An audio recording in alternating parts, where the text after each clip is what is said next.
ये पेंशन की हम लोगों को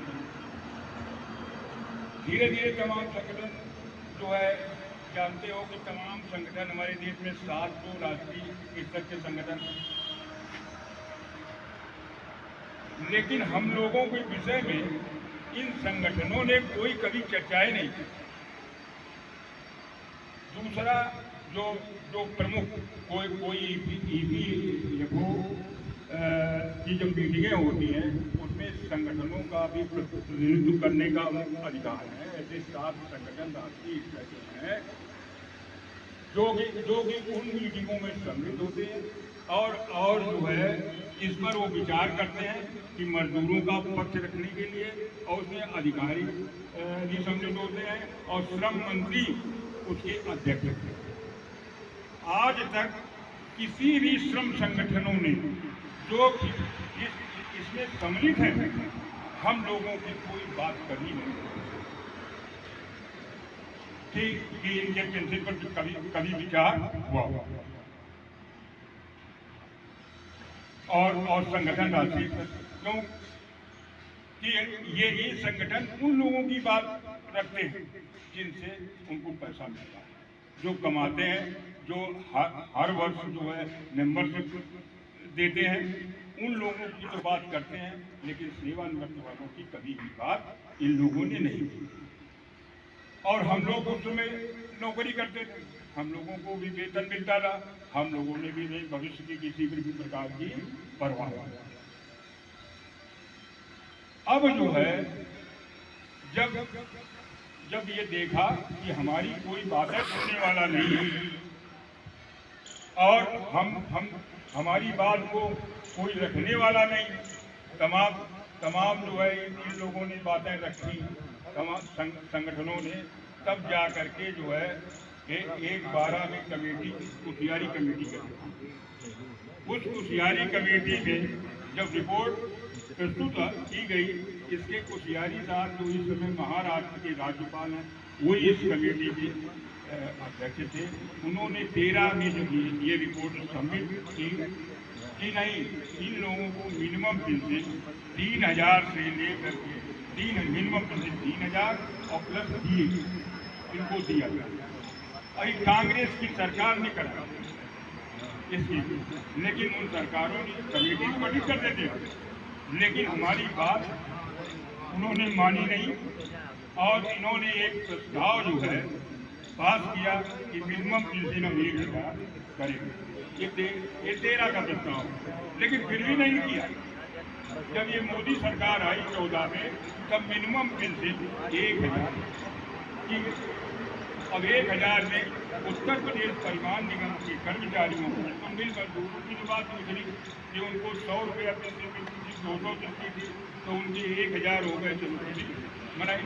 हम लोगों की बराबर की भागीदारी, हमारी पहले 10% कटौती होती, जो हम वेतन पाते थे उसमें हमारा 10% ईपीएफ जाता था, उसका 8.33% हमारा जो है पेंशन फंड में जाता था। फिर जो है जब हमारा बजट बढ़ा तो एक सीमा बना दी, एक सीमा बांध दिया गया कि इनका तो बजट बढ़ रहा है।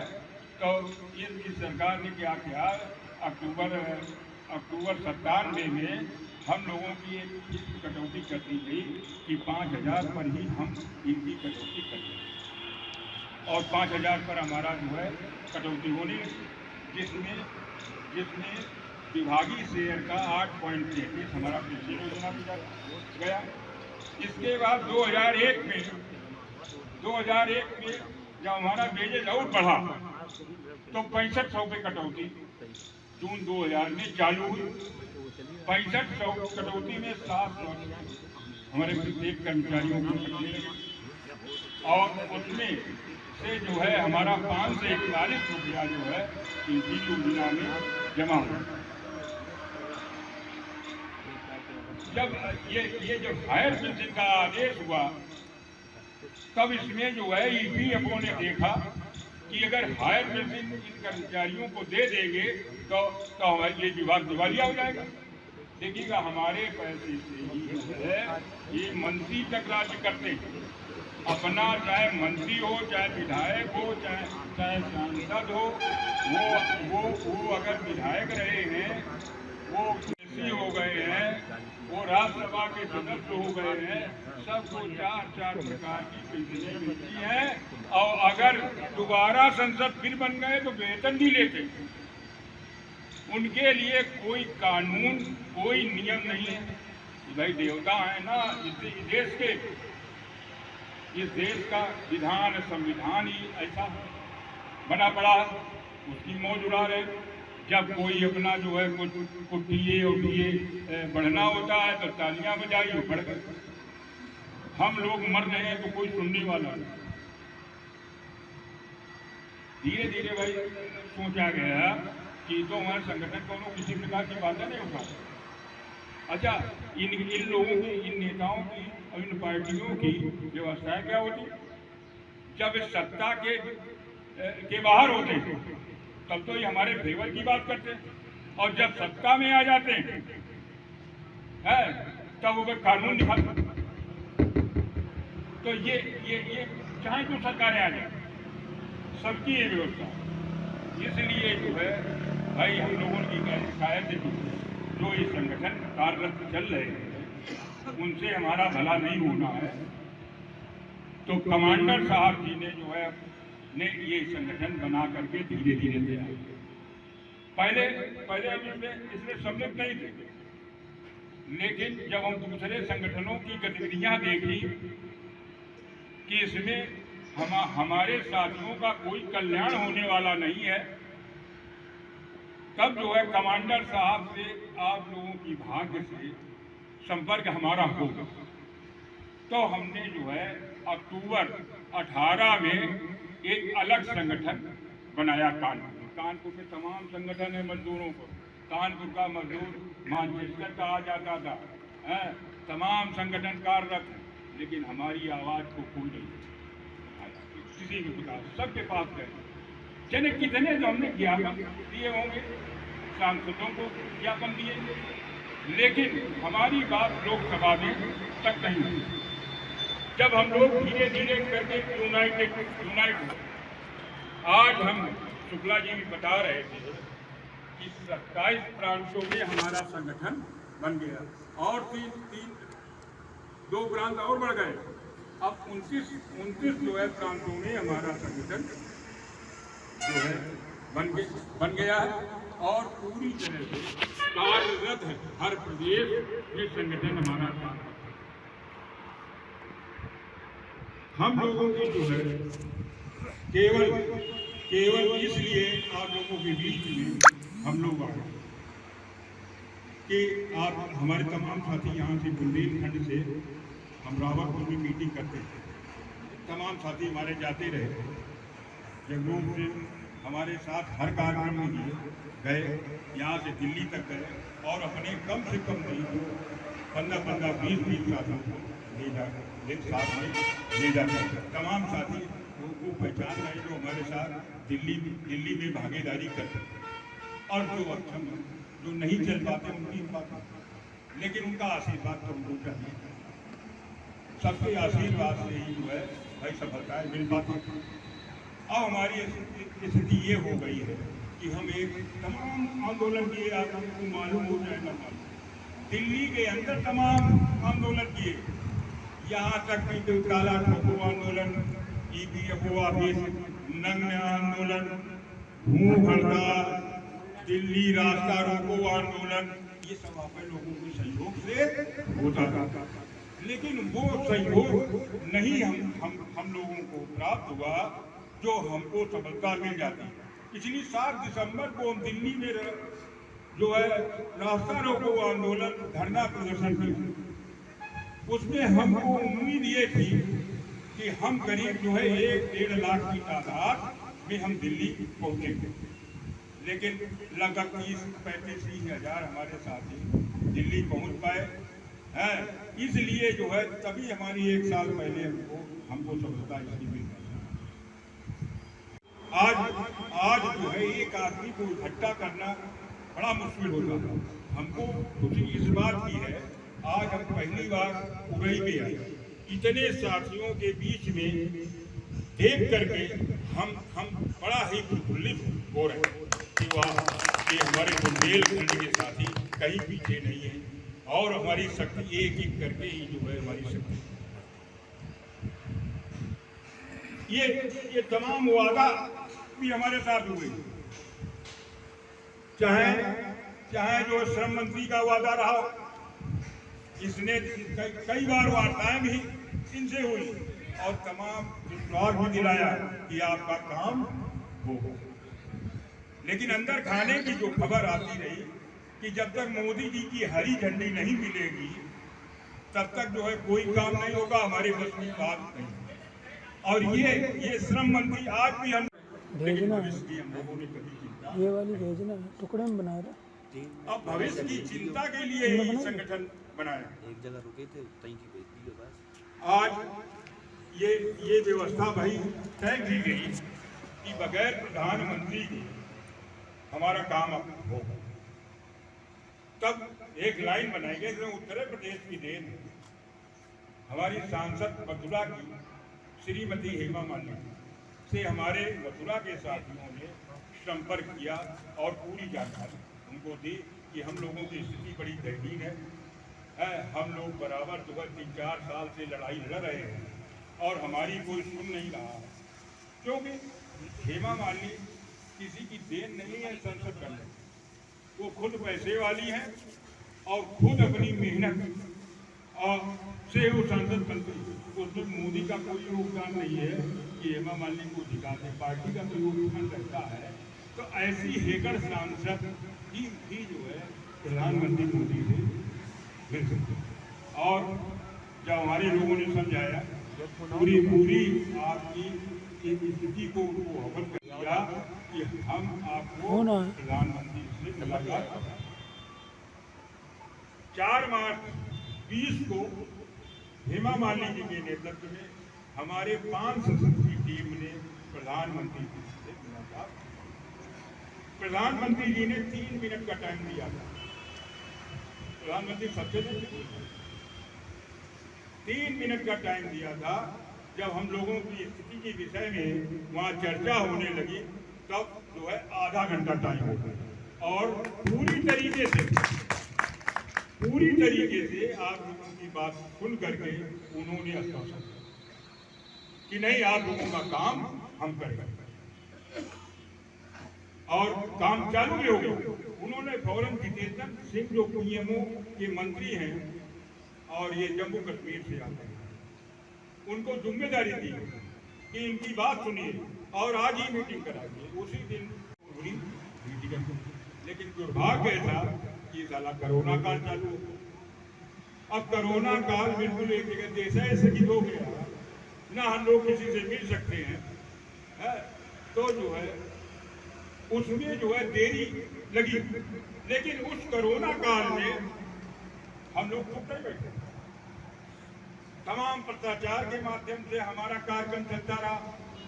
देश के कोई भी संसद को मैंने बाकी नहीं रखा जिसको हमारे EPF 95 के पेंशनर का जिसके पास पत्र न गया और उनकी चिट्ठी प्रधानमंत्री तक पहुंचाने का प्रयास किया गया। उनके जो है इसके बाद जो है आप लोगों ने देखा भी होगा कि जब जो है सितंबर में जब इस सदन की कार्रवाई चालू हुई तब उसमें तमाम सांसदों ने आप लोगों की बात को लोकसभा और राज्यसभा में उठाया। सुना भी आप लोगों ने होगा, कोई नहीं सुनने वाला था। ये आप लोगों की नेतृत्व की देन है जो हमारी आवाज गरीब और बुजुर्ग साथियों की हमारी लोकसभा में उठी। तमाम साथियों ने तो बड़ी मार्मिक ढंग से आपकी बात को लोकसभा के पटल पर रखा। इसलिए जो है अब हम बिल्कुल सफलता के कगार पे पहुंच गए। लेकिन अब ये नहीं कि नहीं मैदान हो जाओ, सफलता के कगार पे हमको आश्वासन मिल गया है, लेकिन संगठन को हमको मजबूत करना। इसलिए जो है हमारे जगरूप सिंह, तो हमने कहा ऐसा करिए जो पास जिले हैं उन साथियों को आप बुलाएं। तो हमीरपुर, उरई, झांसी तीन जिलों के साथियों को यहाँ बुलाया गया और संगठन मजबूत करने के लिए अनुभवी है। ये सब प्रकार से बात उनके समक्ष रखी। भाई देखिए, कुछ लोग बहुत तमाम लोग तो साथी ऐसे हैं, भगवान करे सभी सक्षम, तमाम हमारे बीच में ऐसे साथी हैं इनकी बड़ी मिसाल। बताइए 1500, 2000, 2500 2,000 और महंगाई की कोई सीमा नहीं और इसमें कोई बढ़ोतरी नहीं। तो ये हर प्रकार की चीज़ों को संकलित करते हुए हम लोग आगे बढ़ रहे हैं और संगठन मजबूत करने के लिए भी बराबर प्रयास कर रहे हैं। इसमें कोई चीज़ अगर छूट हो, हमारा संगठन मजबूत होगा, हम फिर लड़ेंगे। मान लीजिएगा हमारी 7.5 हो गई और डीए नहीं दिया तो डीए की लड़ाई नहीं। तमाम चीज़ें हमको चिकित्सा सुविधा नहीं मिली तो क्या हम चिकित्सा सुविधा की लड़ाई नहीं लड़ेंगे? और कैसे लोगों से लड़ना, हर जगह ऐसे ये ब्यूरोक्रेसी जो है हम लोगों की समय बड़ी कटौती करता है। अगर ये वो चाहता तो क्या हमको पेंशन नहीं दे सकता? उसके पास जो है हमारा जो है 4,59,000 लाख करोड़ रुपया जो है हमारा जमा सरप्लस में इसका कोई हमको उसी दिन पेंशन दे सकता है। लेकिन उसका मन नहीं होता देने के लिए। काय तमाम जगह उसको मदद करनी पड़ती है। सरकार जो चाहे कि फौरन दे देगा, सरकारों को ये पैसा नहीं हमारा लगा हुआ, ये हम लोगों की छोटी छोटी कटौती का पैसा। ये जो ब्यूरोक्रेट्स अफसर ये हम लोगों के साथ समय समय पर विश्वासघात करता था। जिस समय 16 नवंबर 95 को ये पेंशन लागू की गई थी, उस समय हम लोगों को ये बताया गया था कि जो सरकारी कर्मचारियों को पेंशन मिल रही है, इस पेंशन से बढ़ के आपको ये EPF की पेंशन मिलेगी। लेकिन हम लोगों ने उस समय इस पर कोई ध्यान नहीं दिया और न कोई जानकारी हासिल की। जिस समय ये आदेश हुए थे तो उसमें कुछ था, बाद में समय समय पर इन अधिकारियों ने, जो सबसे बड़ा हमारा अधिकारी EPFO होता है, जिसके द्वारा ये सब संचालित कार्यक्रम EPF का होता है, वही हमारा मुखिया होता है जो दिल्ली में। उसने जब देखा कि ये जो पेंशन में जो है अगर ये नियमावली पहले वाली चलती रही तो हम लोग दिवालिया हो जाएंगे, बेकार हो जाएंगे और समय समय पर ये उसमें बदलाव करते रहे, जिसकी हम लोगों को किसी प्रकार की जानकारी नहीं। जब ये मामला 4 अक्टूबर 16 को तमाम प्राइवेट संस्थानों के कर्मचारी भी काम करते हैं, उनको अच्छा खासा वेजेस मिलता है। उन लोगों ने ये जो है सुप्रीम कोर्ट में अपनी रिट डाली, तो उसमें जो है 4 अक्टूबर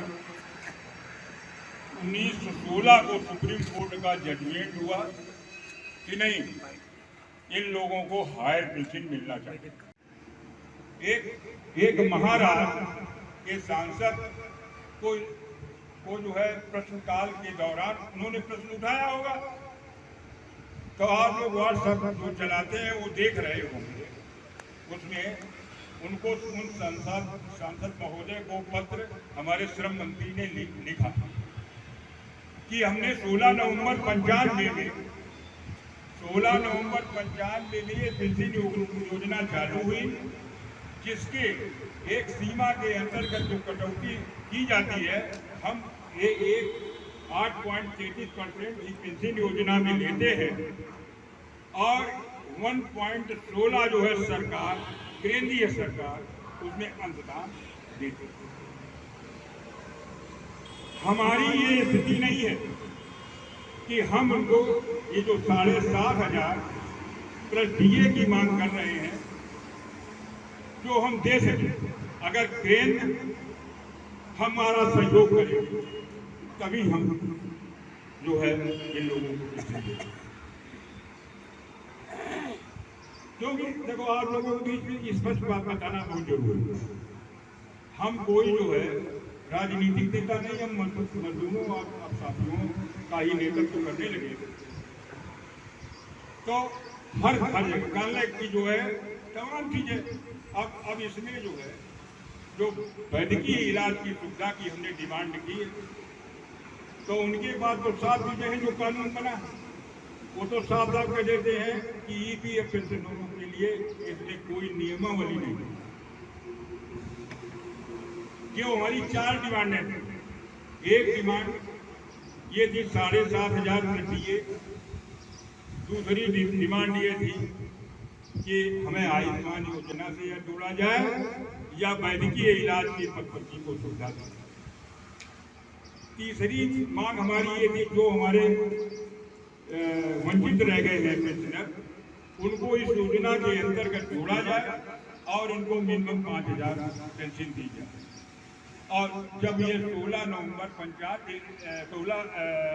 4 अक्टूबर 95 को हायर पेंशन का आदेश हुआ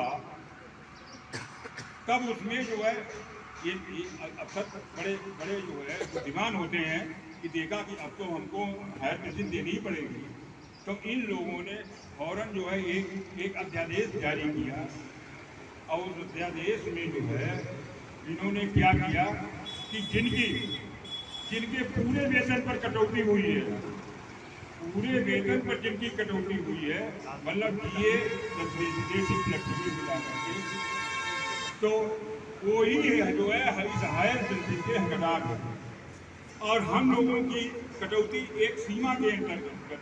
अब ये सीमा कहाँ से आगे कोई हम लोगों ने तो नियमावली बनाई, ये तो विभाग की और ईपीएफओ की देन होगी साठ तो उसमें एक सीमा निर्धारित करती तो हम लोग तो उसके अंतर्गत आते। और हम लोग क्या देश के 65 लाख पेंशनर हैं, 65 लाख पेंशनर में मुश्किल से जो है 80-90 हजार ही पेंशनर इस हायर पेंशन के अंतर्गत आते। जिन वो भी प्राइवेट संस्थान जो मूल वेतन में किया गया था हम लोगों को नहीं दिया गया। वो लड़ाई लड़ते लड़ते 8 में मूल वेतन में हमारा 50% मिला। छठा वेतन 6 से मिलना था वो 13 जनवरी 10 में मिला, वो भी हमारा एरिया विभाग था। प्रत्येक हमारे कर्मचारी जो भी सेवानिवृत्त कर्मचारी है चाहे विभाग का कर्मचारी हो है कम से कम नहीं 4-4, 5-5 लाख रुपया जो है हमारे प्रत्येक साल को दबाए बैठा हुआ है। इसकी बात कोई भी संगठन नहीं हुआ। अरे 4-4, 5-5, 6-6, 7-7 संगठन आज के विभाग में कार्यरत कोई बातें नहीं उठाता है, चाहे सेवानिवृत्त हो चाहे कार्यरत एरिया की कोई बातें नहीं उठाता। कल नगद लाओ और वही निपटा के चला आता। अच्छा कोर्ट में भी जो है हमारे बहुत से साथी इस एरिया के लिए गए, लेकिन अब हम उन संगठन का नाम नहीं लेना चाहते। उन संगठनों ने जो है लिख करके दिया कि हमको एरिया नहीं चाहिए, हमें तुरंत छठा वेतन देंगे करंट। अब लोग कोर्ट में भी उन संगठनों के जो है पैड पहुंचे। अब कोर्ट ने भी जजमेंट नहीं की तो हम लोग किसी का कोर्ट से भी नहीं हुआ कि नहीं छठे वेतन चाहिए। तो ये स्थिति जो है संगठनों की और हमारा संगठन इसलिए मजबूत होता जा रहा है कि हम स्वेच्छा पर व्यवस्था करते हैं। जिनकी इच्छा हो वो सहयोग करें, लेकिन आशीर्वाद करें। तो ये सब चीजें और हर लोगों का आशीर्वाद होगा। आप लोग एक एक करके जोड़ने का प्रयास करेंगे, हम अवश्य सफल होंगे। और इस मंगल कामना के साथ मैं अपनी बात समाप्त कर रहा हूँ कि जो है आपका ये नया वर्ष शुभ हो और 7,500 प्लस दिए आप लोगों को इसी माह मिले। जय हिंद।